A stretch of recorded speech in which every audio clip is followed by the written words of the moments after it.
हिंदू और मुसलमान की राजनीति करने से लोकतंत्र का माहौल खराब होता है, लेकिन हिंदू में जातिगत राजनीति करने से लोकतंत्र को बहुत ही मजबूती मिलती है। अगर ऐसा है तो क्यों है? मेरा नाम है सुमित तिवारी और आप देख रहे हैं अनऑफिशियल इंडियन लीडर।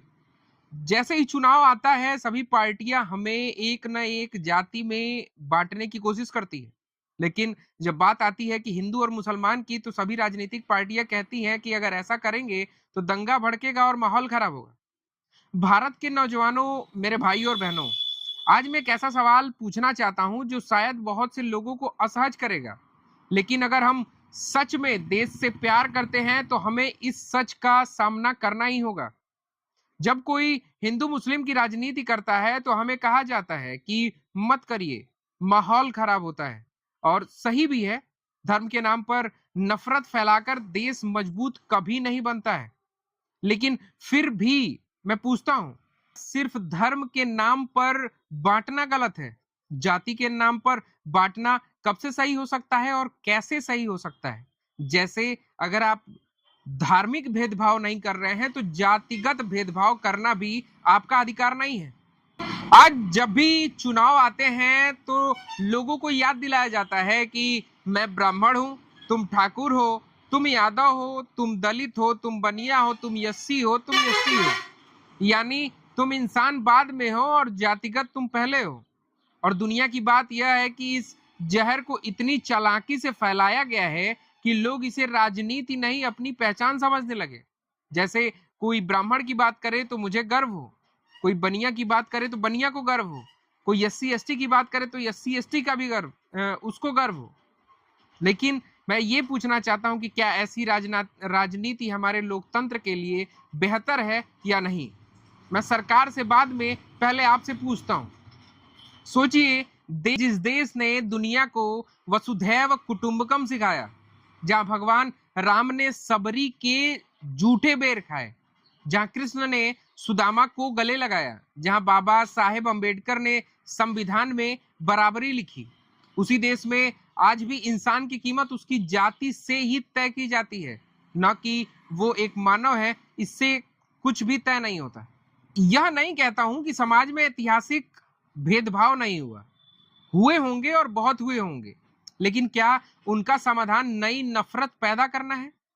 क्या हर चुनाव में समाज को एक टुकड़े में बांटना ही लोकतंत्र है? साथियों, सच्चाई यह है कि जाति की राजनीति सबसे ज्यादा फायदा नेताओं को देती है और सबसे ज्यादा जो नुकसान होता है वो गरीब उठाता है। क्योंकि जो गरीब ठाकुर है वो भी संघर्ष कर रहा है, गरीब ब्राह्मण है वो भी संघर्ष कर रहा है, गरीब यादव है वो भी संघर्ष कर रहा है, और जो गरीब दलित है वो भी संघर्ष कर रहा है। लेकिन जैसे ही चुनाव आते हैं तो उनकी गरीबी को हटा दिया जाता है और उनकी जाति को पहचान का नाम देके सामने लाके रख दिया जाता है। आखिर क्यों? क्योंकि अगर जनता जाति में बटी रहेगी तो कोई रोजगार के बारे में नहीं पूछेगा, कोई शिक्षा के बारे में नहीं पूछेगा, कोई अस्पताल के बारे में नहीं पूछेगा और कोई महंगाई पर भी सवाल नहीं उठाएगा। याद रखिए, जब जनता जाति में लड़ती है ना, तब सत्ता वाले आराम से मौज काटते हैं और बैठे रहते हैं। मैं एक विपक्षी आवाज मानता हूं अपने लिए, और मेरा काम है कि हमेशा विपक्ष से और पक्ष से सवाल करते रहना। लेकिन मेरा सपना सिर्फ सरकार का बदलना या सरकार बनाना या समाज बदलना नहीं है।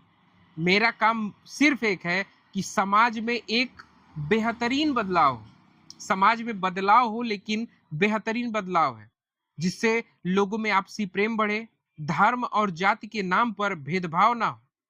मैं एक ऐसा भारत देखना चाहता हूं कि जहां पे की जो भविष्य है उसकी जाति से तय नहीं हो, किसी गरीब का सम्मान उसके उपनाम से छोटा ना हो, और किसी नेता की राजनीति नफरत पर नहीं, सिर्फ और सिर्फ विकास पर चले। लेकिन आज की राजनीति में उपनाम बहुत मैटर करता है कि आपके आगे तिवारी लगा है, सिंह लगा है, आप दलित हैं, आप कौन से कास्ट के हैं, ये बहुत मैटर करता है। लेकिन ये हमारे भारत के लिए बहुत ही खतरनाक चीज है।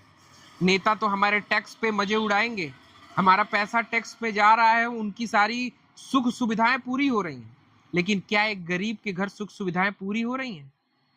यह समाज एक ऐसा समाज है जो ये ध्यान रखता है कि किसकी बेटी किसके साथ जा रही है, किसकी बहू का किसके साथ चक्कर चल रहा है। अगर उसका बेटा है तो शाम को दारू पी के घर जाता है या सिगरेट पी के घर जाता है, या उसके जो पिता हैं उनके अंदर कौन कौन सी कमियां हैं। लेकिन ये जो समाज है ये कभी नहीं देख पाता कि किस व्यक्ति के घर भोजन नहीं बना है, किस व्यक्ति के घर पैसे की आवश्यकता है, किस व्यक्ति के घर उसकी रोजमर्रा की चीजें पूरी नहीं हो पा रही हैं। तो ये समाज उसको सहायता करने की जगह, अगर उसको पता चल जाए कि वह दुख में है, तो उसका मजाक उड़ाने लगता है।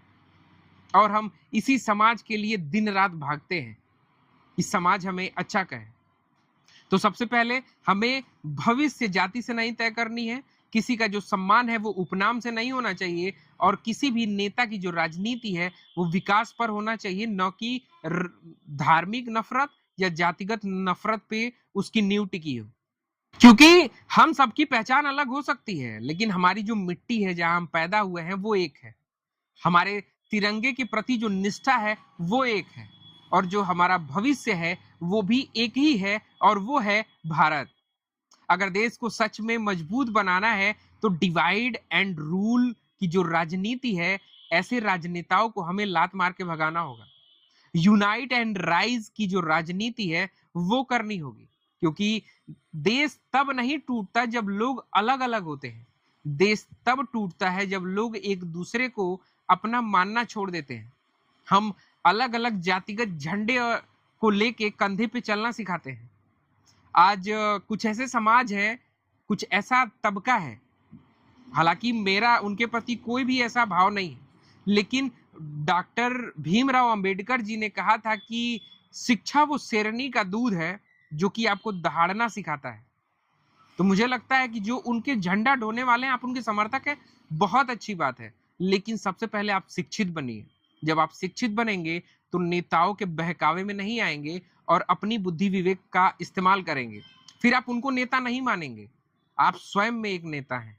आपको किसी जाति के नेता की जरूरत नहीं पड़ेगी, आप अपना काम स्वयं करेंगे और अच्छे से करेंगे। मेरी बात अगर अच्छी लगी हो, वीडियो अच्छा लगा हो, तो इसको शेयर करिएगा, वीडियो को लाइक करिएगा और चैनल को सब्सक्राइब करना ना भूलें। Thanks for watching. जय हिंद, जय भारत।